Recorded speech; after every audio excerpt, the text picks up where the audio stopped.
The New Orleans Conference, the world's greatest investment event.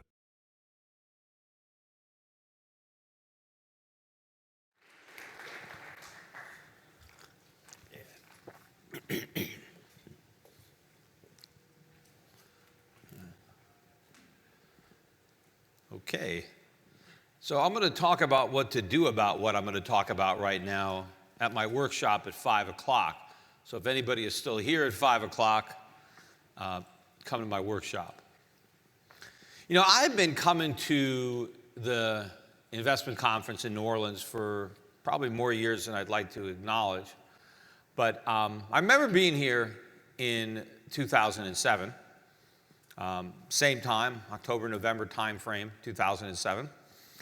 And the mood at that time, in general, maybe not necessarily at this conference, but in general, in the real world, people were very optimistic about the economy in the fourth quarter of 2007. Now, the fourth quarter of 2007 is when the Great Recession began, right? The worst recession since the Great Depression began in the fourth quarter of 2007, except during the fourth quarter of 2007, nobody knew that we were in a recession.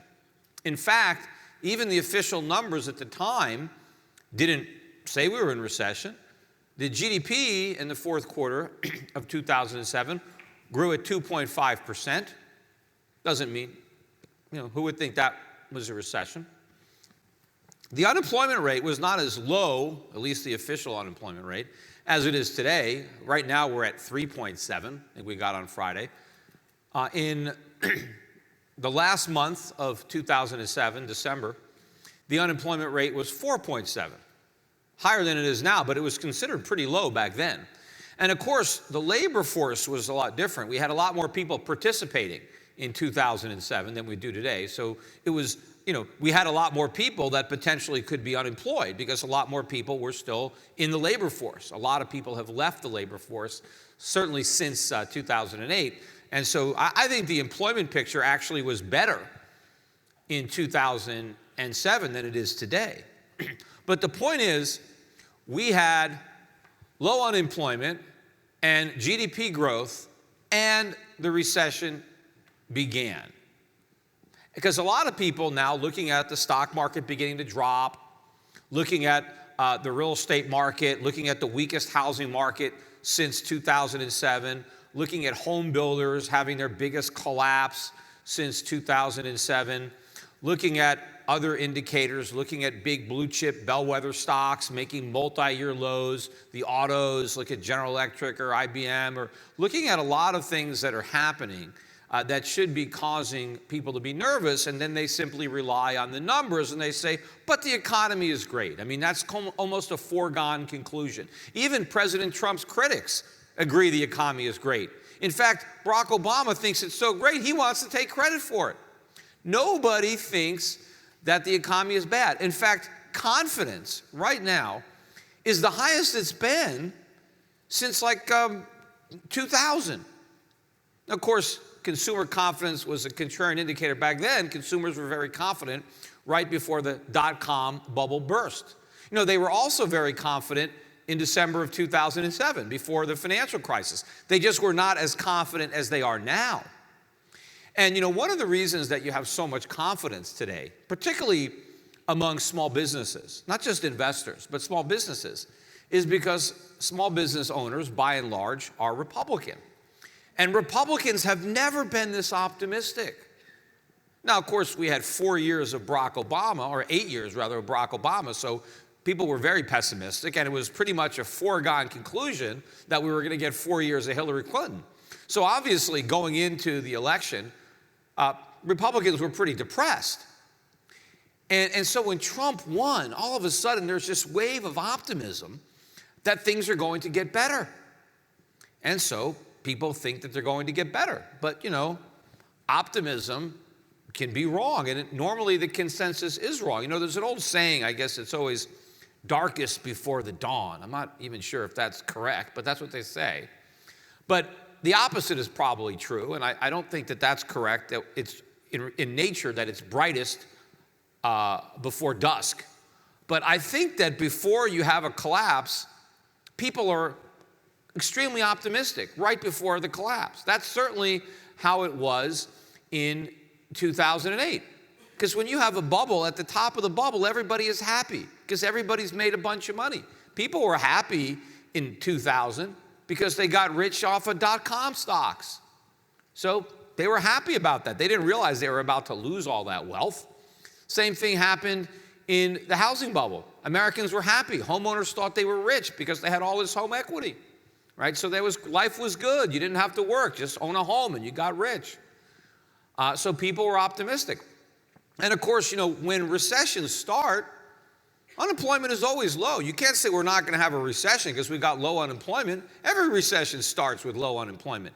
When the recession is over, that's when you have high unemployment, right? Recessions don't start because people lose their jobs. People lose their jobs after the recession begins. Because normally businesses are blindsided. They don't see it coming. They get surprised. And now they have to rearrange their businesses. They have too much capacity. They expanded too much during the boom.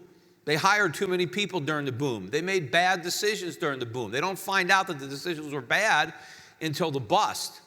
So you can't look at these statistics and think that we have a good economy. In fact, I remember in 2007, one of the people I used to argue with was Larry Kudlow, and he's now the chief economic advisor to Donald Trump. Now, what was Larry Kudlow saying in 2006, 2007? It was the greatest story never told. It was the Goldilocks economy. He was as bullish as you could possibly be. I remember because, he was bullish to me. I was right there arguing with him. And I actually like Larry Kudlow. He's a nice guy.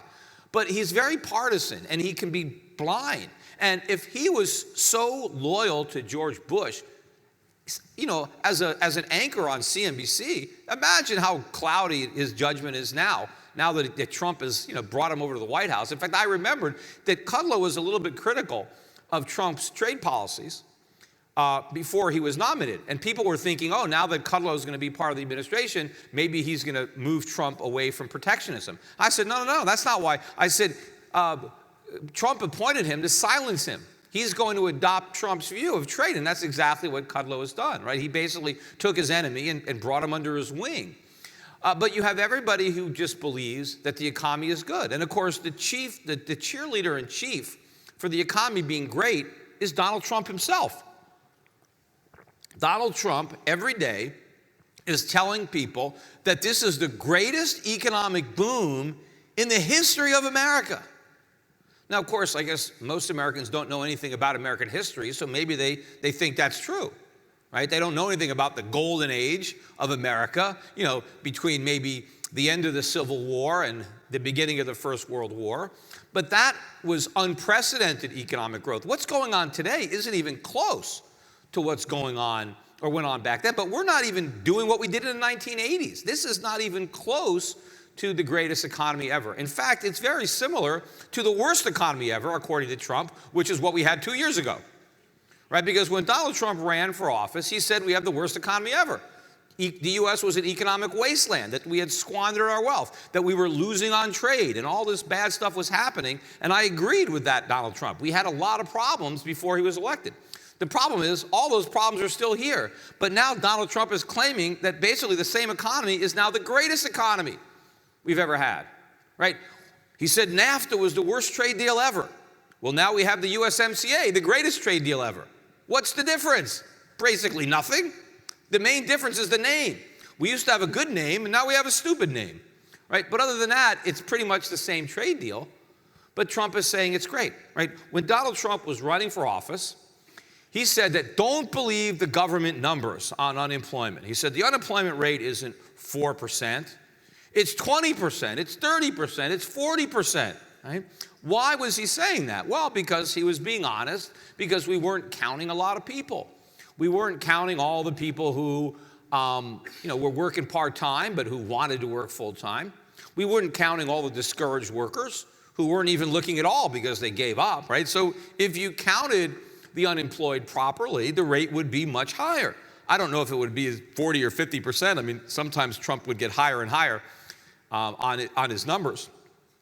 But, the unemployment rate is high. The U6 number, which includes the part-time people looking for full-time jobs and discouraged people, that's up around 7.5%, 8%. I forget the exact amount. But even that doesn't go far enough because it only includes the discouraged workers who have been discouraged for a year or less. So if you've been discouraged for more than a year, then you're not even counted. And of course, the vast majority of discouraged workers have been out of work for a lot longer than a year. So none of these people are counted. But meanwhile, while candidate Trump said the numbers were phony and didn't want to give Barack Obama credit for the low unemployment because he said the numbers were phony, now every time he gives a talk, he's patting himself on the back for having the lowest unemployment ever. And he's pointing to the same statistics that he called phony. And he's saying that we're creating all these jobs. Well, if you go back and get whatever the last 20 months of the Obama administration, we were creating more jobs than we've created for the first 20 months of the Trump administration. There is no significant difference in the job creation that we have under Trump. It's the same as we had under Obama. Now, Trump says we're winning on trade. Really? On Friday, we announced the largest trade deficit with China in history. The trade deficit, I think, is going to be a 10-year high. Last week, we got the merchandise trade deficit. It was the biggest deficit in goods in history. We are bleeding red ink. According to Donald Trump, we are losing on trade. We are losing more now than we were before he was elected. So by what definition are we winning if the trade deficits are bigger than ever? But it's not just the trade deficits that are bigger than ever. It's really the budget deficits, too. I mean, this fiscal year, according to the government, we're going to have like a $1.2 trillion deficit going forward. Last year's was about 700 or 800 billion, except that's only about half the story. You see, the government runs its books, I don't know, kind of like Enron ran its books, but a lot of the expenditures are called off budget, right?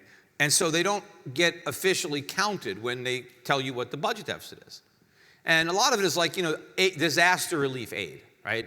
That's an example. Every year we get these hurricanes, the government spends a lot of money.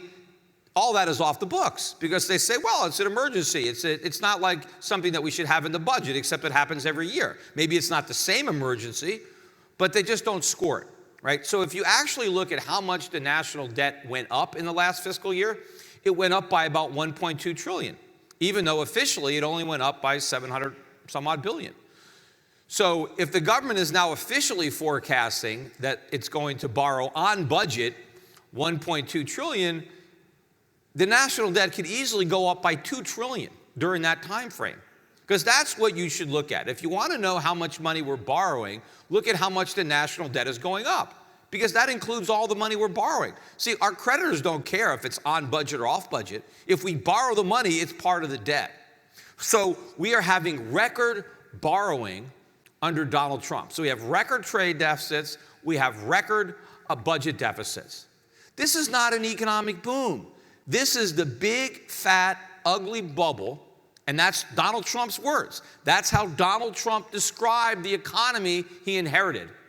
And the only thing he did was blow more air into that bubble. And in fact, when he was a candidate, he was critical of Janet Yellen for enabling that bubble.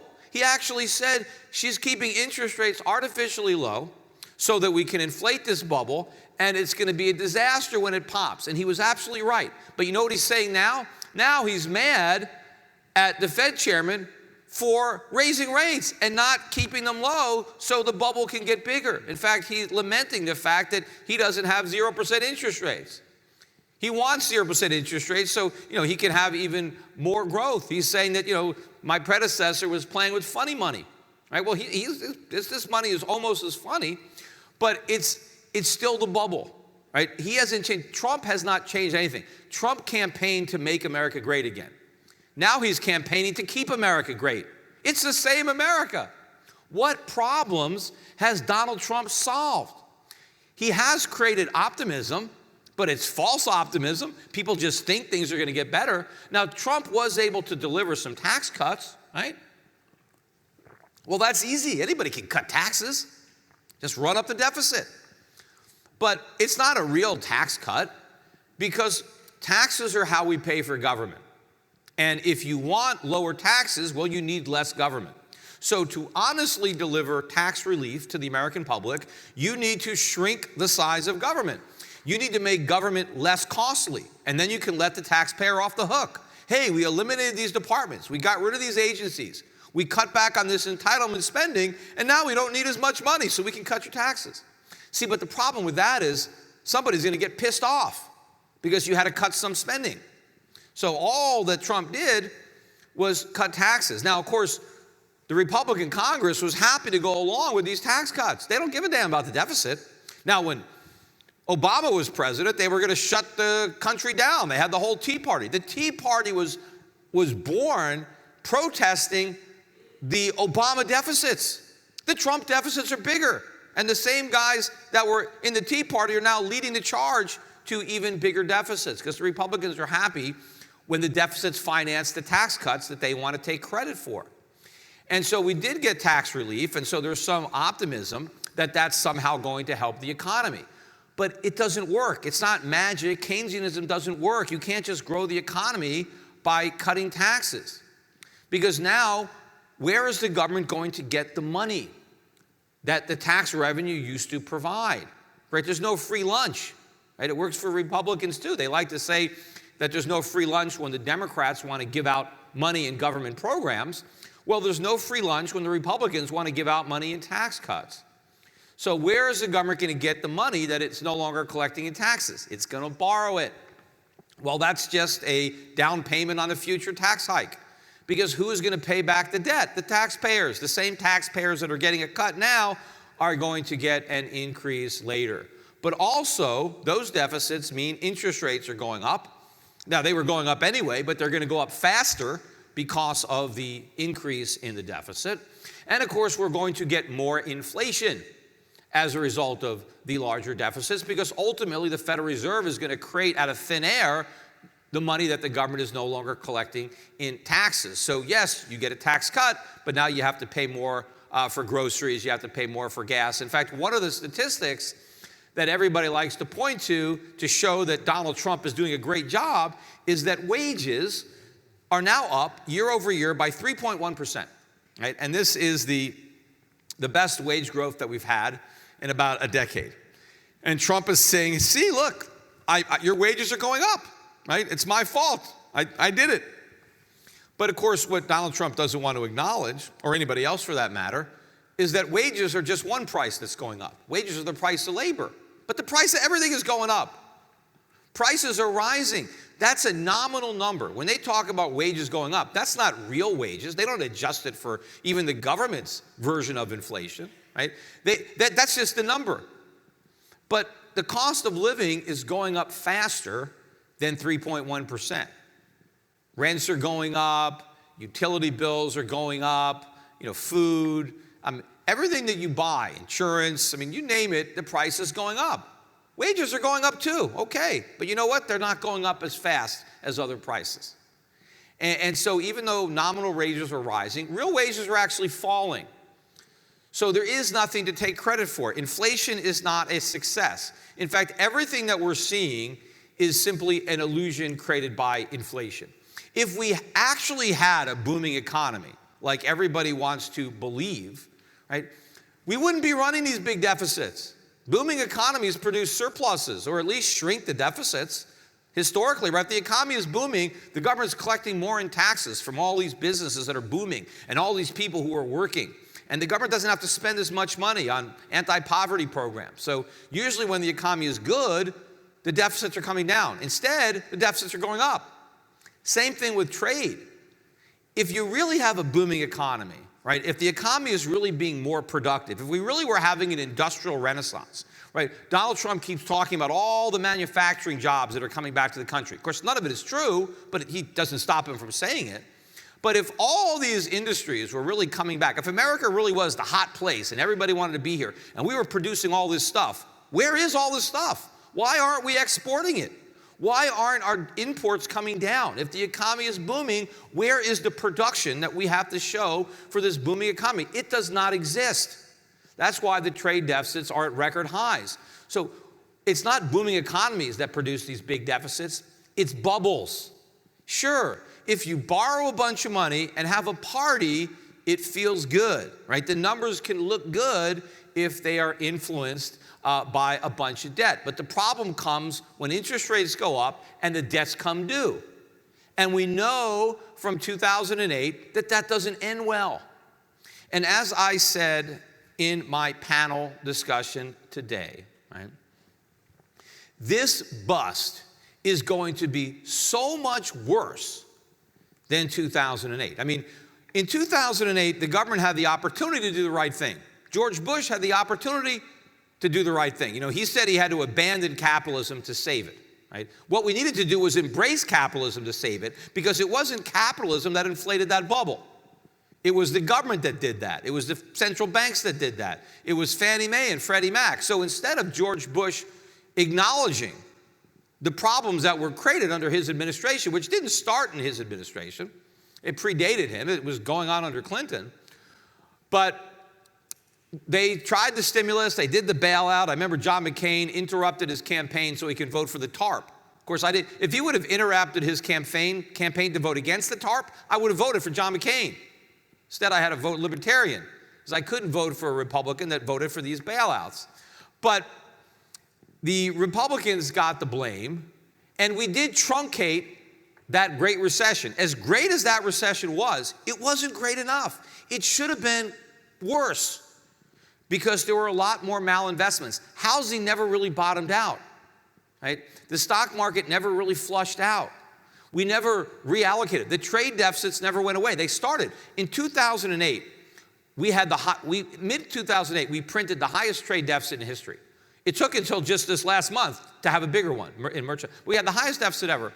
And the deficit started to come down after the financial crisis. Americans stopped spending. They started saving. That was the beginning of a healthy process that was not allowed to continue because it was interrupted by the Fed, right? You had we were high on cheap money.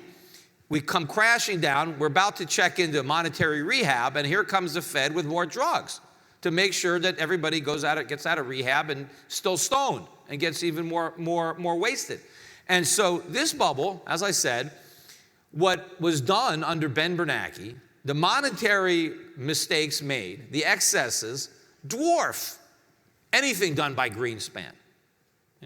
Even Greenspan, is amazed and is probably almost as bearish as I am right now, except he refuses to accept responsibility for writing the playbook that they're all following, although they've added a lot of chapters that he probably never even envisioned.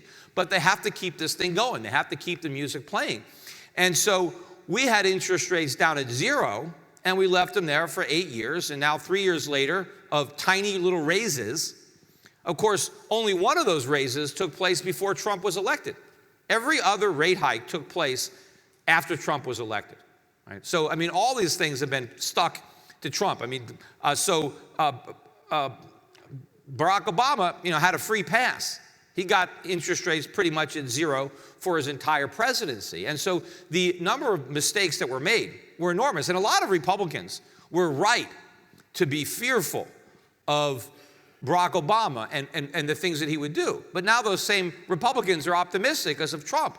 They don't realize that all of the problems that Barack Obama created or that were created during his presidency, they're all still here. Trump has done nothing to defuse that bomb. All he's done is take credit for it, which brings me to the bigger problem. This is now the Trump economy. This is now the Trump stock market. I mean, it's like there's a giant T on there, like it's one of his buildings, right? And instead of telling the truth to the American public, he's feeding them lies, the same type of lies that they were fed in the past, and which is why he was elected, because he told the truth about how lousy things were and that he was going to make it better. Well, he didn't make it better. He allowed it to get worse while claiming that he made it better. And so when it all falls apart, in the next couple of years, which it easily could do, right? Because when I start off this talk by talking about 2007, this reminds me so much of 2007. The only difference is now there's more warning signs of an imminent crisis than there was then. But it's the same people who are completely oblivious to it. And when it happens, they're going to say nobody could have seen it coming. even though it's pretty obvious. And they'll dismiss me because they'll say, well, you've been saying it for years, which is true. I have, because the problems have been building for years, right? In fact, because they've been building for years, they got a lot bigger.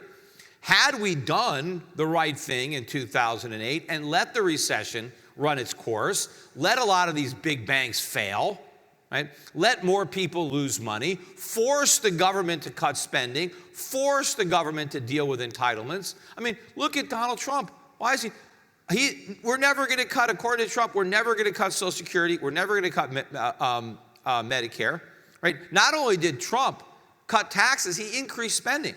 He increased welfare spending. He increased warfare spending, right? More money on the military. And now, as if the military wasn't big enough, he wants to have a space force. Where's that money going to come from? Talk about, I mean, we borrowed a lot of money in the 1960s to go to the moon. We didn't have that money. We ran, all the inflation of the 1970s was a byproduct of the money we printed in the 1960s. We ran the big deficits back then. We had the guns and butter economy. But now we want more guns and more butter, except we're more broke. We were a lot sounder. In the 1960s, we were the world's biggest creditor nation. We were running trade surpluses in the 1960s. I mean, we're a shadow of our former self. Not only are we the world's biggest debtor, we owe more money than all the other debtor nations of the world combined. And the thing that's been keeping us out of crisis has been that interest rates were ridiculously low. That enabled us to borrow way more money than we can ever repay and pretend that we could service it because rates were low. Well, rates are not ultra low anymore. They're still low, but they ain't low enough, right? If you have a gigantic heroin habit and all of a sudden you're not getting quite as much heroin as you used to get, that's a problem because you have a tolerance. You're accustomed to a certain amount. Rates are at 2%, and the economy is hemorrhaging, right? The housing market, the auto market, and they're still 2%. And people are thinking, well, we're just bringing rates back to normal. Why should that be a problem? Well, because we don't have a normal amount of debt. We have an abnormal amount of debt. The government, and not just the federal government with the $21.5, almost $22 trillion national debt now, but you've got all the states that have been loading up on debt while money was cheap. The municipalities have borrowed a lot of money. Corporations have borrowed a ton of money. What do they do with it? They bought back their overpriced stocks. Kids have borrowed a lot of money. We have $1.5 trillion in student loans. What do they get for that? Nothing, right? I mean, in theory, they have a diploma, but what's that worth? Not much. We have record auto debt. We have record credit card debt, right? What do we have to show for that? Depreciated stuff, right? So everybody is loaded up on debt, and we pretend that we have a great economy because we're spending borrowed money to buy stuff we can't afford. Well, this crisis is going to be the last one because the last two times that the bubbles burst, the Fed was able to blow a bigger one and postpone the pain. And, if you just wrote it out, if you didn't sell your stock portfolio in 2009, well, you're back, you're ahead again, right? If you didn't sell your house in some markets, real estate prices are actually higher than they were before the last bubble popped. Not true for all markets, but some markets, you had a complete reflation of the bubble. But then we blew up bubbles in just about everything. But this last time, right, it's not going to be the third time is the charm for the Fed. It's going to be 3 strikes and you're out. This bubble is too big to reflate. Right? If we are running $1.2 trillion deficits, closer to $2 trillion, in good times, right, when the economy is supposedly growing, and we're at peace, we're not at war right now. Imagine the size of the deficits during the next recession, because we're going to have one. I mean, we're long overdue. This is the second longest expansion ever. Of course, it's required more stimulus than any prior expansion in history, and it's going to give way to the biggest bust. But when this recession starts, the deficits are going to skyrocket. They're going to be $3 trillion or more per year, right? I mean, the national debt doubled under Bush, then it doubled again under Obama. It's going to double again in the next 8 years, right? At least. And that is enormous amount of borrowing in this next recession. Where's that money going to come from? Right now, everybody thinks the Fed's going to keep raising rates. Everybody thinks the Fed's going to shrink their balance sheet. Everybody is wrong. The Fed's going to have to reverse course and go back down to zero. The only question is when. Are they going to wait for everything to collapse and then go? Or are they going to kind of try to read their tea leaves and maybe try to front run the collapse? I don't know. I mean, they were totally wrong in 2008. They had no idea that they were about to get blindsided. But either way, rates are going back to zero. The Fed's going to do QE4. There's nothing else that they can do. And then, the pretense is going to be over. People are going to know that this is a permanent, monetary fiscal policy, that we're never going to normalize rates, that we're never going to shrink the balance sheet, and the dollar is going to fall through the floor. Right now, the dollar's had this big rally based on everybody believing that there's a successful unwind, a successful conclusion to this policy. That's premature. Anybody can get drunk. Anybody can, get hooked on drugs. It's kicking the habit. That's the hard part. Well, this is the impossible part. And when the markets figure that out, everybody that's been betting on the dollar is going to get out. People are going to buy gold, and interest rates are going to rise. That is going to be really the biggest problem. We haven't had a recession since the 1970s where interest rates went up, not down. The government was always able to fend off recessions by lowering interest rates. And that was kind of like a shock absorber. Even though people lost their jobs, the economy slowed down, at least interest rates went down, and it made it easier for us to borrow more money and to service our debt. Well, the next time the bond market is going to be the epicenter of the crisis, long-term interest rates are going up. I don't care how much money the Fed prints to try to influence the market, rates are going to go up anyway. And so it's going to be stagflation. We're going to have recession, not just stagnation, but actual recession, a contracting economy as interest rates rise, as inflation rises, and ultimately the dollar is going to lose its status as the reserve currency. That is the writing that's on the wall. You can see that now. You can see foreigners already starting to front run this trade. The appetite for US dollars is waning, and we're actually accelerating that curve. Donald Trump is actually antagonizing all of our bankers, all the people that are loaning us money and supplying us with merchandise. He's vilifying them. We've got these tariffs, the trade wars. Trump keeps saying we're going to punish China with tariffs. China doesn't pay these tariffs. It's the Americans that pay the tariffs. They're taxes on American consumers who buy imported products, right? So if the tax cuts were supposedly good, why are these tax hikes also good? But all this is going to backfire. Oh, am I over my time? Yeah, so all this is going to backfire, which brings me to the conclusion of this talk, and I will continue it at my workshop, because the important thing is going to be, how do you prepare for this? Because there's nothing we can do. We can all vote next week, and it's not going to matter who we vote for, because A, it's not going to affect the election. But I do think that there's a good chance that we are going to have a socialist Congress and a socialist president in 2020, because Trump and the free market are going to take the blame for this collapse, just like the free market and Bush got blamed for the last collapse.